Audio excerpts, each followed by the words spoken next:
Dentuman keras menggelegar, sound horeg jadi hiburan yang ngetren di tengah masyarakat, khususnya warga Jawa Timur. Agar tata suara terdengar menyatu dan tak hanya sebatas menggelegar, butuh sentuhan detail yang hanya dipahami oleh tangan-tangan kreatif sang operator. Sepanjang bulan Juli, Agustus hingga September, hingar-bingar musik sound horeg saling bersautan satu sama lain. Ini berkaitan dengan acara karnaval yang digelar di beberapa wilayah desa untuk memperingati kemerdekaan Indonesia. Dalam satu acara karnaval, warga desa bisa mendatangkan hingga 20 truk sound horeg, bahkan lebih untuk memeriahkan acara desa. Dentuman suara yang cenderung tidak terkontrol terkadang menimbulkan permasalahan di lingkungan masyarakat. Seperti yang terjadi di Kota Malang, Jawa Timur beberapa waktu lalu.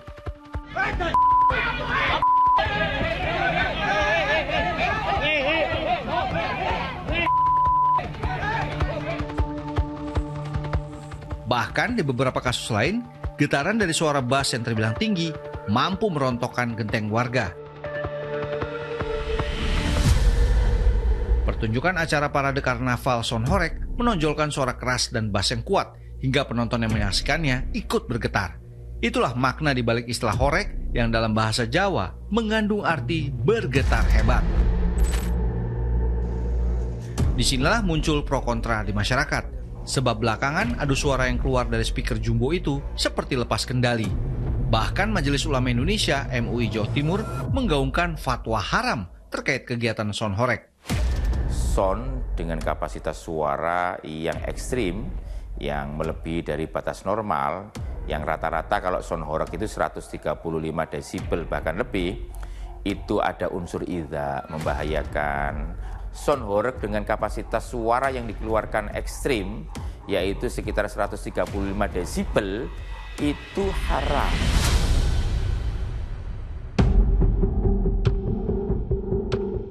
Beberapa temuan di lapangan menunjukkan penggunaan sound horeg dinilai berlebihan dan mengganggu ketertiban, dan juga dianggap mengabaikan aspek keselamatan dan melanggar nilai sosial di masyarakat.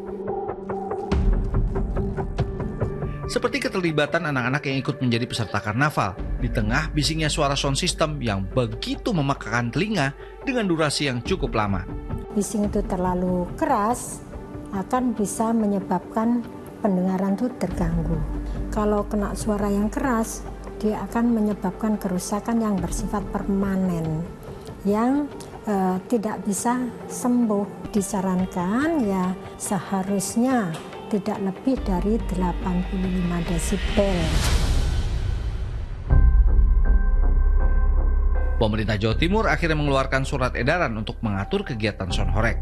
Surat edaran itu adalah mengatur, bukan melarang, sehingga ada win-win solution, juga pelaku usaha sound system juga tidak mati, tapi juga masyarakat juga puas karena tidak merasa terganggu. Aturan ini justru mendapat tanggapan serius dari pihak pengusaha sound system. Katakanlah di peraturan SE-nya Provinsi Jawa Timur ini di angka desibel yang paling menonjol. Ketika katakanlah yang bergerak itu di angka 85, nah ini hitungannya dihitung dari jarak berapa meter. Kalau menurut kami kembali ke daerah masing-masing sih, ke desa masing-masing. Perlu digarisbawahi karena kita jasa penyewa, kita jasa rental itu mengikuti apa yang diminta penyewa.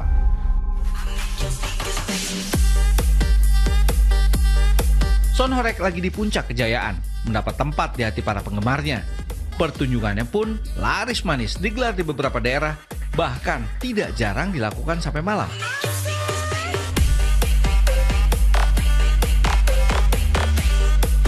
Karnaval yang digelar di salah satu desa ini misalnya, tak tanggung-tanggung, sampai menyewa 22 truk untuk memeriahkan acara desa. Biayanya rata-rata dibanderol 35 juta rupiah per truk. Itu artinya, kalau ada 22 truk yang ikut serta dalam karnaval, maka rupiah yang digelontorkan untuk acara semalaman ini sekitar 750 juta rupiah lebih. Angka yang fantastis untuk ukuran hiburan setingkat desa dalam semalaman.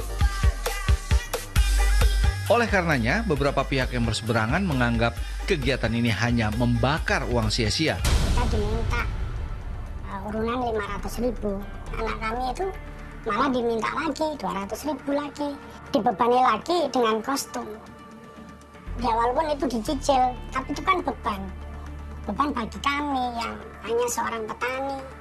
5 bulan sebelum acara itu sudah kita diberitahu sama panitia kampung. Cuma kalau di tempat kami itu 500.000 dicicil 5 bulan.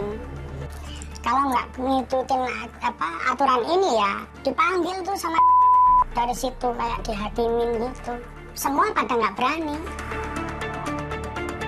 Pertunjukan sound horeg di tengah masyarakat desa memang menyedot antusias warga yang begitu besar.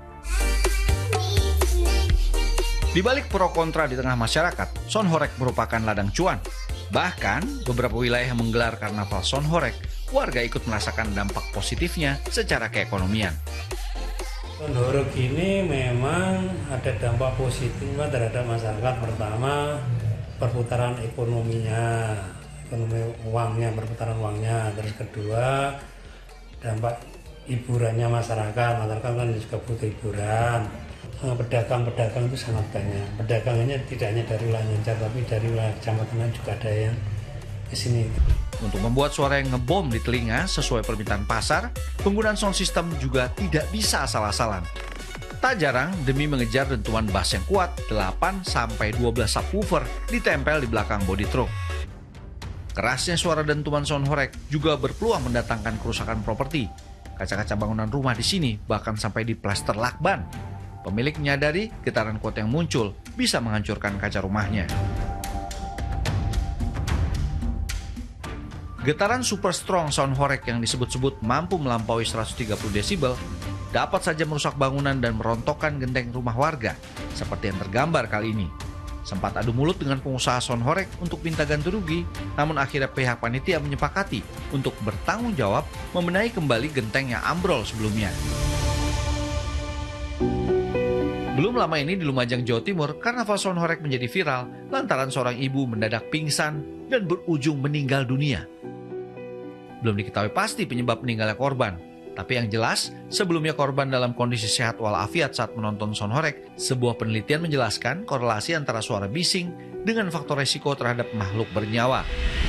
Teridentifikasi pada orang yang terpapar bising dan cukup keras sehingga menimbulkan semacam sel itu menjadi stres gitu ya, yang bisa menyebabkan gangguan yang lain dikaitkan dengan gangguan pembuluh darah, hipertensi maupun penyakit jantung. Saya menggunakan metode eksperimental yaitu dengan menggunakan hewan coba tikus. Nah, tikus itu kita taruh di dalam satu kotak yang di situ ada sound yang memproduksi suara bunyi yang kekerasannya terukur ya. Kemudian yang desibel paling tinggi ya 110 ya, yang langsung kena suara itu langsung dia meloncat mati. Mendapatkan suatu bukti bahwa suara ini kok bisa menimbulkan kematian juga. Kadang karnaval seperti ini baru tuntas malam dini hari bahkan jelang subuh. Yang memprihatinkan, pesta musik jalanan ini tidak jarang mengikutsertakan anak-anak di bawah umur sebagai peserta karnaval. Fakta yang tidak bisa dipungkiri. Namun bagi pengusaha, jalannya acara semua tanggung jawab panitia. Kita sebagai tamu kemudian diundang mereka, di mana kita ditempatkan, ya itu kita ngikut penyewa. Bukan kok kita ngatur mereka, tidak. Event pawai, event horeg ini sebetulnya dikembalikan ke desa. Karena sektoralnya itu di desa, bukan skala kecamatan ataupun kabupaten. Ketika contoh di sebuah desa mengadakan, selama start sampai finish dan warga desanya mereka tidak ada keberatan, ya berikan izin. Tapi kalau sampai ada ya pro dan kontra, ya bagaimana caranya pihak desa dan panitia itu bisa mereduksi persoalan tersebut. Melarang sound horeg mungkin bukan keputusan yang solutif di tengah kontroversi yang kuat. Butuh pendekatan menyeluruh untuk satu tujuan yang sama. Harapannya, eksistensi sound horeg terpelihara tanpa mengorbankan ketertiban umum.